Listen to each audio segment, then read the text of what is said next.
சமூக வலைதளங்களில் சில நேரம் இந்த மாதிரியான காணொலிலாம் வரும்.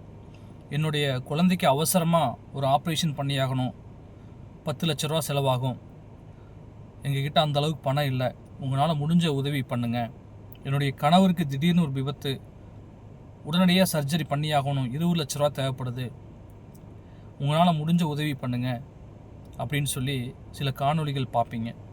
சில திரையுலக பிரபலங்கள் கூட அவங்களுக்காக அதை இன்ஃப்ளூயன்ஸ் பண்ணுறதுக்கு வீடியோ வெளியிடுவாங்க. இந்த மாதிரி வர்ற காணொளி விஷயங்கள் எல்லாமே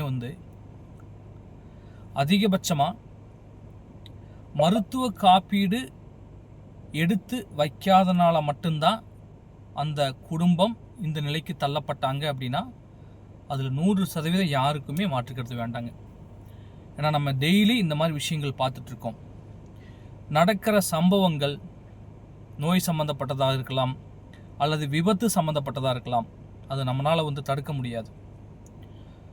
மருத்துவ செலவு அப்படின்னு சொல்லி ஒன்று வந்துச்சு அப்படின்னு சொன்னால் நம்ம குடும்பத்துடைய தன்மானத்தை அடகு வைக்காமல் அந்த மருத்துவ செலவை ஒரு கௌரவத்தோடு எதிர்கொள்கிறதுக்கு இன்றைக்கி இருக்கிற ஒரே ஒரு பெஸ்ட்டு வே ஹெல்த் இன்சூரன்ஸ், மருத்துவ காப்பீடு மட்டும்தான்.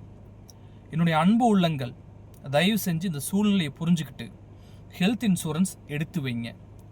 இன்றைக்கி ஒரு நாளைக்கு வெறும் 25 ரூபீஸ் 30 ரூபீஸ் சேவ் பண்ணாலே, தட் மீன் மாதம் ஒரு 1500 ரூபீஸ் ஒதுக்குனாலே 10 லட்ச ரூபாய்க்கான மருத்துவ காப்பீடை ஒட்டுமொத்த குடும்பத்துக்குமே எடுத்துட முடியும். அப்படியெல்லாம் வசதிகள் இன்றைக்கி வந்துருச்சு. தயவு செஞ்சு எடுத்து வைங்க. Thank you so much.